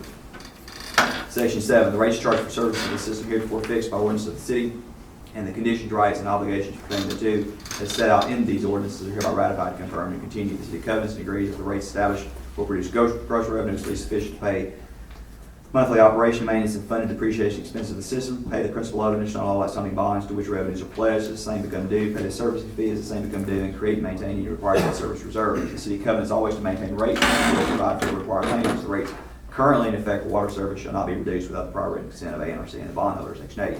Treasurer of the city shall be custodian of the revenues and shall give bond for the faithful discharge of his or her duties as such custodian. The amount of the bond shall at all times be at least equal to the total funds in his or her custody at any one time, or such other amount approved by the city council. All monies received by the city treasurer should be deposited by him or her in such depository. Depositories of the city may be lawfully designated from time to time by the city council, provided that each depository must hold membership in the Federal Deposit Insurance Corporation. All deposits shall be in the name of the city and shall be so designated as to indicate the particular fund to which revenues belong. Any deposit in excess of the amount insured by the FDIC shall be secured by government obligations unless invested in government obligations. Section 9, city covenants that it will operate the system or cause the system to be operated as a revenue producing undertaking and will not sell at least the same or any substantial portion thereof without the prior written approval of the bondholder and ANRC, provided however that nothing herein shall be construed to prohibit the city from making such dispositions of properties of the system and such replacements and substitutions for properties of the system as shall be necessary and incidental to the efficient operation of the system. Section 10. All revenue should be paid into a special fund heretofore created and designated Water and Sewer System Revenue Fund. Monies in the revenue fund should be applied to the payment of expenses of operation and maintenance of the system, the payment of the principal of and interest on outstanding system obligations, to the establishment and maintenance of any required debt service reserves, and to the providing of any required depreciation funds. Section 11. There should be paid by the city treasurer from the revenue fund into a special fund heretofore created and designated water and sewer system operation maintenance fund honorable for the first business day of each month. Such sums as are estimated to be required to pay the reasonable and necessary expenses of operation, repair, and maintenance, and the insuring of the system for such month, and from which disbursements should be made only for those purposes. Fixed annual charges such as insurance premiums and the cost of major repairs and maintenance expenses may be computed and set up on an annual basis, and 1/12 of the amount thereof may be paid into the operation and maintenance fund each month. If in any month, for any reason, there should be a failure to transfer and pay the required amount into the O&M fund, the amount of any deficiencies should be out of the amount otherwise required to be transferred and paid into the O&M fund in the next succeeding month. If any fiscal year surplus shall be accumulated in the O&M fund over and above the amount necessary to defray the reasonable and necessary cost of operation, repair, maintenance, and insuring the system in the remainder of the current fiscal year and the next ensuing fiscal year, such surplus may be transferred into the revenue fund. Section 12. After making the required payments into the O&M fund and after making the required monthly payments in connection with the A&RC loan, there should be paid from the revenue fund into an account of the city and a special fund to be created by the bondholder and designated Series 2020 for the purpose of paying the principal of and interest on the bond, the amount specified in B below. Commencing on the first business day of May 2021 and on the first business day of each month thereafter, there should be deposited from the revenue fund into the active bond fund an amount equal to 1/6 of the amount of principal of and interest on the bond next due. If revenues are insufficient to make the required payment on or before the first business day of the following month into the active bond fund, then the amount of any such deficiency in the payment made should be added to the amount otherwise required to be paid into the active bond fund on the first business day of the next month. The monies held in the active bond fund, which represent payments by the city and interest earnings thereon or proceeds of investments therefrom, shall be and remain sufficient to pay in full the principal of and interest on the bond. The city should not be obligated to make any further payments into the active bond fund. All monies in the active bond fund representing city funds shall be used solely for the purpose of paying the principal of and interest on the bond. The city shall automatically receive a credit for the amount of such city funds on hand in the active bond fund available for the payment of any principal and interest currently due on an interest for principal payment date, irrespective of whether the bondholders applied or caused to be applied such funds on the date for such purpose. The city shall receive a credit for all earnings and income derived from the investment of city funds each April 15th and October 15th, and such earnings and income shall be credited against the next 6 monthly payments. The bond should be specifically secured by pledge of all revenues required to be placed into the active bond fund. This pledge in favor of the bonds hereby made irrevocably made according to the terms of this ordinance, and the city and its officers and employees shall execute, perform, and carry out the terms thereof in strict conformity with the provisions of this ordinance. Section 13. Simultaneously with making a deposit into the bond fund, there should be transferred from the revenue fund into the bond fund for the 2014 bond an amount equal to the amount required monthly deposit into such fund. The obligation to make the required monthly deposits into the bond fund and the 2014 bond fund should rate on a parity of security. If the city issues any additional parity bonds, the obligation to make payments into debt service and debt service reserve funds for those bonds should rank on parity of security with the obligation to make payments in the bond fund and the 2014 bond fund. In the event the revenues remaining after the required monthly deposit in the O&M fund and in connection with the A&RC loan are insufficient to make the full monthly deposits in the bond fund, the 2014 bond fund, and the bond funds for the additional parity bonds, the amount deposited into each shall be reduced proportionally. Section 14.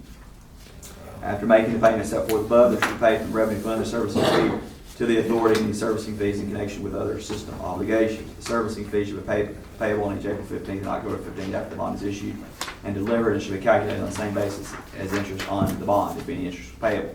The payment of the servicing fee is expressly made subordinate to the payment of the principal of and interest on the bond. Just keep going, doesn't it? You need a shot of water? Or? I'm good. I'm hanging in. Thank you. You're amazing. Thank you. Just bear with me. We've got about 4 pages left. Okay? You beat the guy before.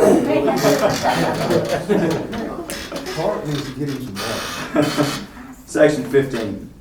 After making the payment set forth above, there should be the next page from the revenue fund into a fund in the name of the city heretofore created and designated water and sewer system depreciation fund. On or before the first business day of each month, 5% of the gross revenues for the preceding month. The monies in the depreciation fund should be used solely for the purpose of paying the cost of replacements made necessary by the depreciation of the system or for the cost of economically justifiable extensions to the system. Section 16. The city shall assure that not in excess of 10% of the proceeds of the bond is used for private business use if, in addition to payment of more than 10% of the principal or 10% of the interest due on the bond during the term thereof is, under the terms of the bond or any underlying agreement, directly or indirectly secured by interest in property used to be used for private business use or on payments in respect of property used or to be used for private business use or is to be derived from payments, whether or not the city in respect of property or borrowed money used or to be used for private business use. And 2, that in the event that A, in excess of 5% of the proceeds of the bond used for private business use, and B, an amount in excess of 5% of the principal or 5% of the interest due on the bond during the term thereof is, under the terms of the bond or any underlying agreement, directly or indirectly secured by the interest in property used or to be used for said private business use or in payments in respect of property used or to be used for said private business use or is to be derived from payments whether or not the city in respect of property or borrowed money used or to be used for said private business use and said excess over said 5% of proceeds of the bond used for private business use should be used for private business use related to the government or use of the improvements. there will be a test on that section. The city shall assure that not in excess of 5% of the proceeds of the bond are used directly or indirectly to make or finance a loan to persons other than state or local governmental units. It's used in this section, it's a private business use, means used directly or indirectly in a trade or business carried on by a natural person or in any activity carried on by a person other than a natural person, excluding however used by state or local governmental unit and used as a member of the general public. The city covenants that will not enter into any wholesale water contracts with non-governmental entities or modify existing wholesale water contracts with non-governmental entities for the sale of water by the city if such contracts or modifications of existing contracts cause a violation of this section, section 17. Principal and interest installments should be payable, prepayable prior to maturities provided in the bond form in section 6 hereof. Section 18. As long as the bonds outstanding, the city shall not issue or attempt to issue bonds having a claim to be entitled to a priority of lien on revenues over lien securing the bond, including any and all future extensions, betterments, improvements to the system, except as provided in this section. The city may issue additional bonds on a period with a lien on revenues and vary the bond to finance or pay the cost of constructing, extension, betterments, improvements to the system, or to refund other outstanding system obligations. If those shall be procured, filed with the city clerk and the bond holder statement by a certified public accountant, not the regular employee of the city, reciting the opinion that the net revenues for the fiscal year preceding the year in which such additional bonds should be issued were not less than 1 or 10% of the maximum annual debt service requirements, including principal, interest, servicing, and administrative fees on all outstanding system obligations of the bonds that are proposed to be issued, or 2, the net revenues for the fiscal year succeeding the year in which such additional bonds should be issued projected to be sufficient amount, taking into consideration any aggregate increase in revenues to be not less than 1 or 10% of the maximum annual debt service requirements, including principal, interest, servicing, and administrative fees on outstanding system obligations of the bonds that are proposed to be issued. The additional bonds, the issue of which is restricted and conditioned by this section, cannot be deemed to mean bonds, security, and source of payment of which are subordinate subject to the priority of the bond, and such additional bonds may be issued without complying with the terms and conditions of this section, section 19. Covenant agreed with the city and the bondholder that an ANRC that will faithfully and punctually perform all duties with reference to the system required by the constitutional laws of the state and by this ordinance, including the limitation of making collected reasonable and sufficient rates lawfully established for services rendered by the system, segregating revenues and applying them to the respective funds maintained pursuant to 2014 ordinance and this ordinance. City covenants agrees the bondholder shall have the protection of all the provisions of the authorizing legislation. The city will diligently proceed to enforce these provisions to the end of the bondholder realizing fully upon its security. If the city should fail to proceed within 30 days after written request and filed with the bondholder may proceed to enforce all such provisions. If there be any fault in the payment of the principal evidence of the bond, or if the city defaults any adequate bond fund requirement or the performance of any of the other covenants contained in this ordinance, the bondholder may, by proper suit, compel the performance of the duties of officials of the city and the laws of the state. In the case of a default in the payment of the principal evidence of the bondholder may apply in a proper action to a court of competent jurisdiction for the appointment of a receiver to administer the system on behalf of the city and the bondholder with the power to charge and collect, or a mandatory injunction or otherwise to cause to be charged and collected rates sufficient to provide for the payment of the expenses of operation, repair, and maintenance, and to pay the bond and interest outstanding and to apply revenues in conformity with its ordinance. When all defaults in principal and interest payments have been cured, the custody and operation of the system shall revert to the city. No remedy herein conferred upon or reserved to the bondholder is intended to be exclusively another remedy or remedies herein provided by law, and every such remedy shall be cumulative and shall be in addition to every other remedy given hereunder or given by law. No delay or omission of the bondholder to exercise any right or power accrued upon any default shall impair any such right or power, or shall be construed to be a waiver of any default or an acquiescence therein, and every power and remedy given by this ordinance to the bondholder may be exercised from time to time and as often as may be deemed expedient. No waiver of any default shall extend to or affect any other existing or any subsequent default or defaults or impair any rights or remedies consequent thereon. Any cost of enforcement of the bond or of any provision of this ordinance, including reasonable attorney's fees, shall be paid by the city. The authority may enforce all rights and exercise all remedies available to the bondholder in the event the service and fees not paid when due, section 20. When the bonds have been executed and sealed as herein provided, it shall be delivered to the bondholder for payment of all or portion of the purchase price in accordance with the agreement. Sale proceeds shall be deposited as and when received in a special account of the city hereby created in a bank selected by the city as a member of the FDIC and designated 2020 Water Construction Fund. The monies in the construction fund should be used for directly paying or reimburse the city for the cost paid in accomplishing improvements, expenses incidental to, and expenses sufficient to bond approved in accordance with the agreement. Payments from the construction fund shall be by check or voucher signed by two persons designated by the city council and drawn on the depository. Each such check or voucher shall briefly specify the purpose of the expenditure. When the improvements have been completed and all required expenses paid and expenditures made from the construction fund for and in connection with the accomplishment of the improvements and the financing thereof, this fact shall be evidenced by certificate signed by the mayor and by the consulting engineer, which certificate shall state, among other things, the date of the completion, and that all obligations payable from the construction fund have been discharged. A copy of the certificate shall be filed with the depository bank, the bondholder, and ANRC, section 21. The terms of this ordinance shall constitute a contract among the city, the bondholder, and ANRC, and no variation or change in the undertaking herein set forth shall be made while the law is outstanding unless consented to in writing by the bondholder and ANRC. Section 22. The city agrees that the commission will keep proper records, books, and accounts relating to the operation of the system, which shall be kept separate from all other records and accounts of the city in which complete and correct entries shall be made of all transactions relating to the operation of the system in accordance with generally accepted government accounting standards. Such books shall be available for inspection by the bondholder and ANRC or the agent or the representative of either at reasonable times and under reasonable circumstances. The city agrees to have these records audited on account at least once each year,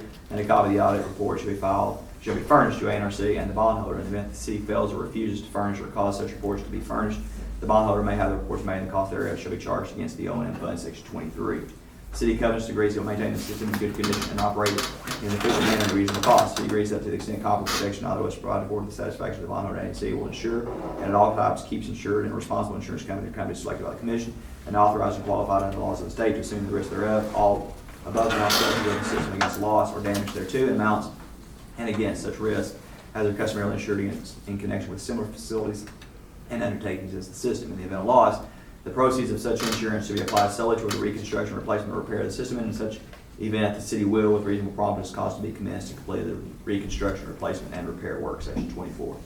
In the event the office of mayor, city clerk, city treasurer, city council should be abolished, or any two or more offices should be merged, consolidated, or in the event the duties of a particular office should be consolidated, or should be transferred to another office or officer, or in the event of a vacancy in any such office by reason of death, resignation, removal from office, or otherwise, or in the event any such officer shall become incapable of performing the duties of his office by reason of sickness, absence from the city, or otherwise, all powers conferred and all obligations and duties imposed upon such office or officer shall be performed by the office or officer succeeding the principal functions thereof, or by the office or officer upon whom such powers, obligations, and duties shall be imposed by law, section 25.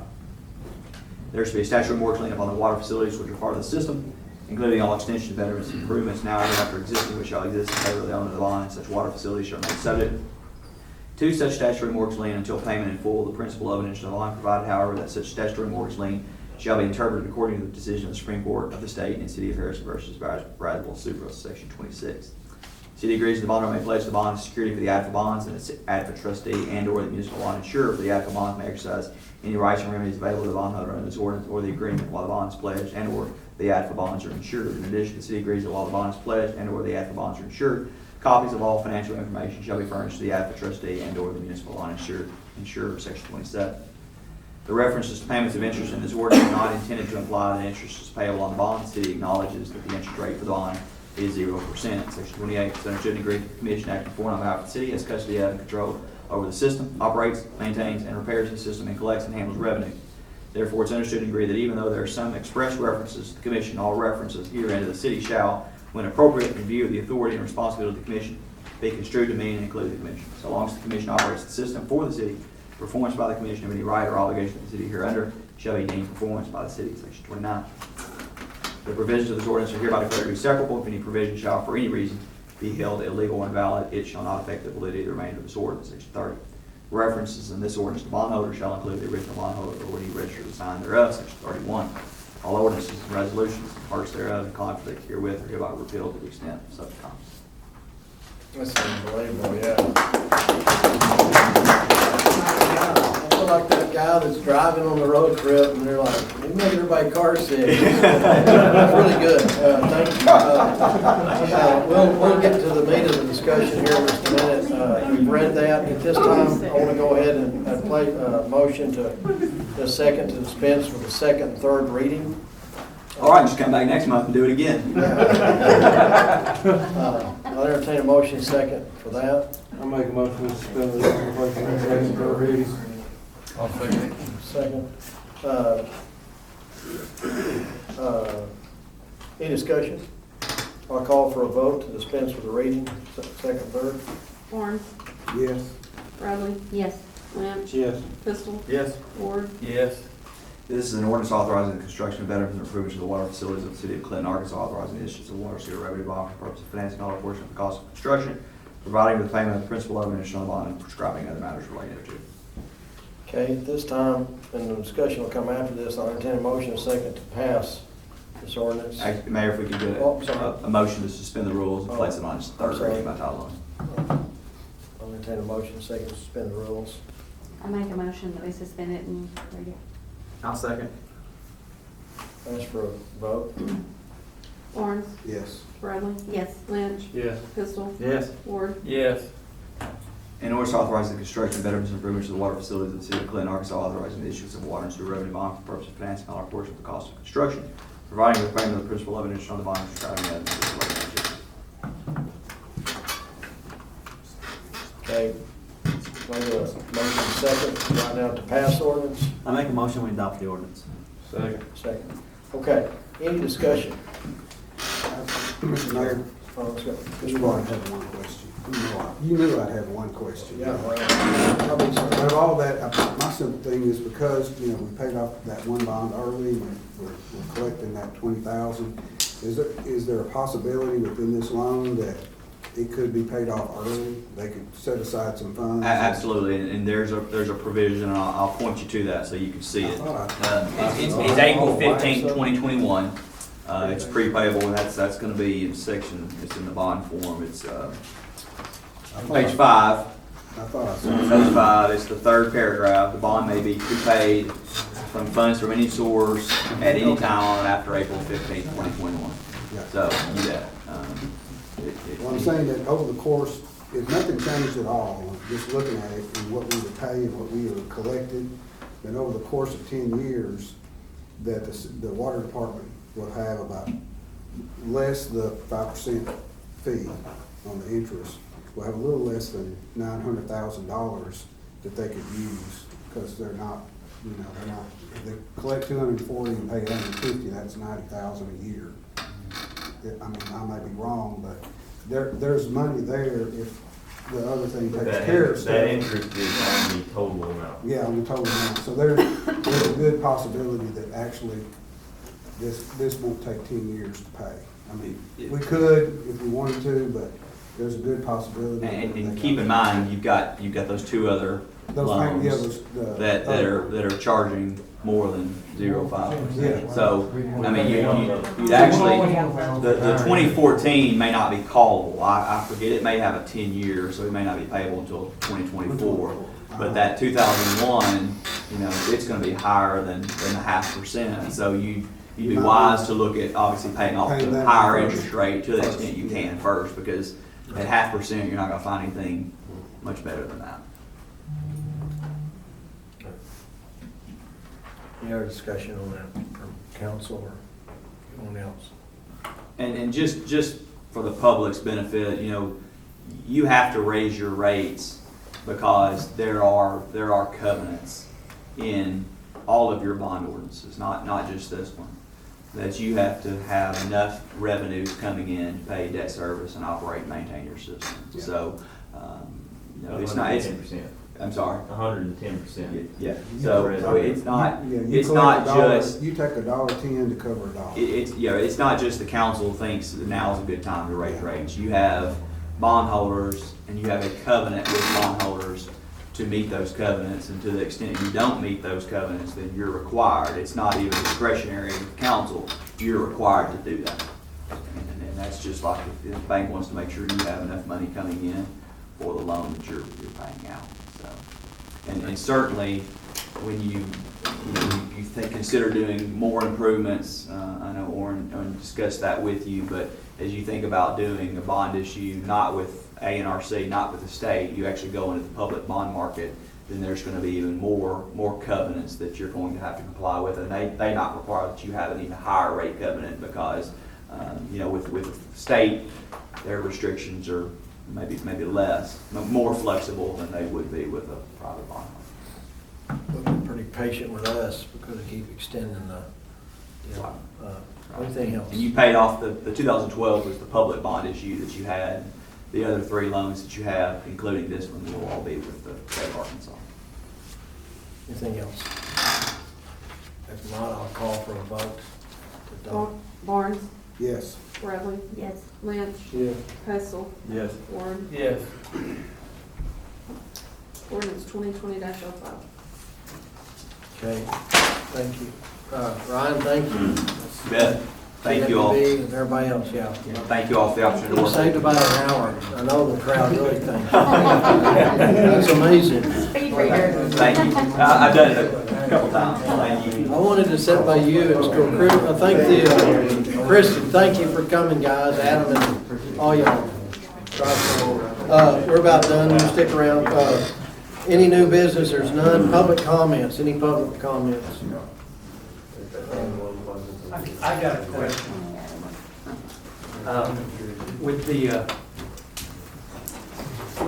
deal you're having to pursue the hotels over that tax revenue that we exact, in the city code, chapter 4, that's right, 41601, it says all private clubs within the city of Clinton, Arkansas, serving alcoholic beverages shall pay to the city a supplemental tax equal to the amount paid to the state.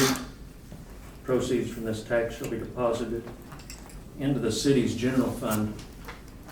Do we collect that 14% from the private clubs within the city limits, or the ones that have existed? I think we've only got one currently. That the state gets 14% on a mixed drink retail sale, right? So we'd be getting 14% according to our city code, which would bring it up to 28% plus 9.5%, which would bring us to what, 37.5% on a drink in a restaurant.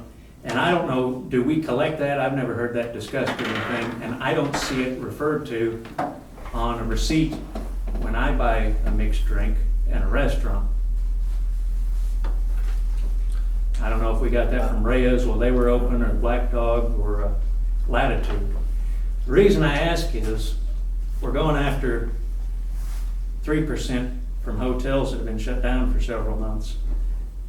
And I don't know if we've ever collected the 14%, which we probably don't need, evidently, if we've made it this long, but I think it'd be good if we,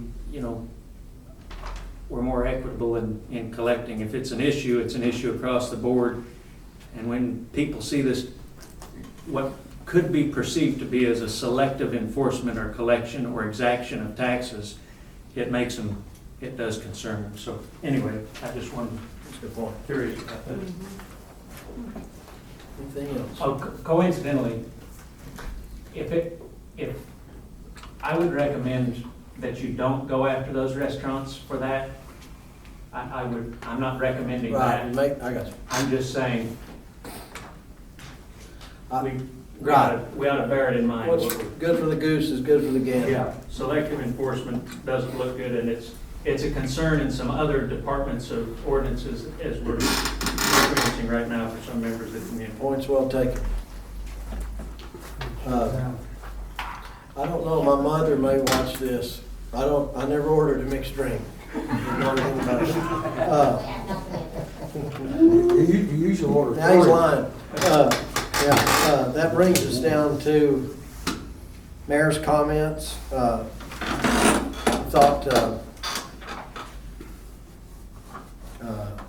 Like I said, I've had several calls on the mask ordinance, and probably be looking at that next week. Appreciate everyone coming out. Archie Fest went really well. Appreciate all the hard work on that. Do appreciate DL Webb's riding herd on our COVID stuff for 3 or 4 months in a row. Thank you. Baseball's being played. I'm happy about that. And I know Tim lost his father-in-law, and Gayla lost her dad. And I'll tell you, appreciate you coming back. And Roy Story was one good cat. Everybody, we can argue about a whole lot of things in this room, but ain't no argument on that. So he'll be missed by a lot of people. I thought David Cook did a really good tribute to him. So that's all I had. I do appreciate everybody coming, and nothing else. Entertain a motion, second to adjourn. Anything else? Anybody got anything else? I entertain that motion, second to adjourn. Motion to adjourn. Second. We stand adjourned. Step into